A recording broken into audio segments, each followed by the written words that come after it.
Yemen में भारतीय nurse Nimisha प्रिया की सजा को लेकर अभी भी संशय की स्थिति बनी हुई है। 28 जुलाई को पहले खबर आई कि निमिषा प्रिया की मौत की सजा को पूरी तरह से खत्म कर दिया गया है। सोमवार को ग्रैंड मुफ्ती अबू बकर मुसलियार के कार्यालय ने यह दावा किया कि निमिषा प्रिया की मौत की सजा आधिकारिक रूप से रद्द कर दी गई है, यानी कि निमिषा को यमन में मौत की सजा नहीं होगी। लेकिन कुछ ही देर बाद भारत के विदेश मंत्रालय ने ग्रैंड मुफ्ती अबू बकर मुसलियार के दावों का खंडन कर दिया। विदेश मंत्रालय के सूत्रों ने कहा कि निमिषा प्रिया पर कुछ लोगों द्वारा साझा की जा रही जानकारी गलत है। ग्रैंड मुफ्ती इस मामले में मध्यस्थता कर रहे हैं।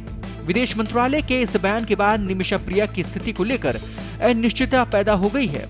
अब सवाल यह है कि क्या निमिषा प्रिया की रिहाई होगी अथवा अभी पुरानी स्थिति बरकरार रहेगी, यानी कि उनकी मौत की सजा अभी केवल रद्द हुई है। वहीं निमिषा की रिहाई का रास्ता देख रहे उसके पति और बेटी यमन पहुंच गए हैं। इस बीच यमनी नागरिक अब्दुल फताह मेहदी ने निमिषा प्रिया को तुरंत मृत्युदंड देने की सार्वजनिक रूप से मांग की है। निमिषा को यमन की अदालत ने अब्दुल फताह मेहदी के भाई तलाल अब्दो मेहदी की हत्या का दोषी ठहराया। एक सोशल मीडिया पोस्ट में अब्दुल फताह ने यमन के अटॉर्नी जनरल को लिखे गए एक पत्र को साझा किया।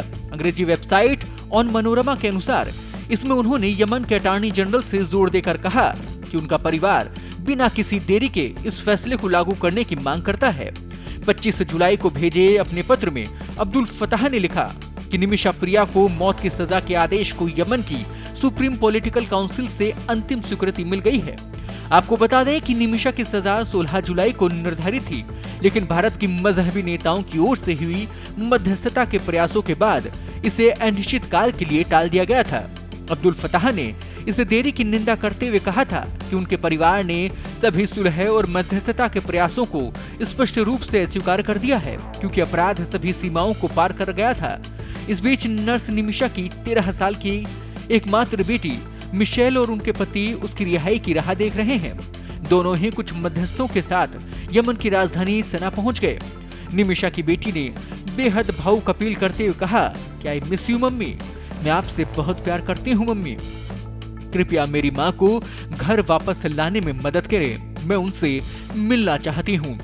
केरल की रहने वाली निमिषा प्रिया 38 वर्ष की हैं। पेशे से नर्स निमिषा साल 2008 में बेहतर रोजगार के लिए यमन गई थी। निमिषा ने एक सरकारी अस्पताल में काम किया। 2017 में निमिषा पर यमनी नागरिक तलाल अब्दो मेहदी की हत्या का आरोप लगा।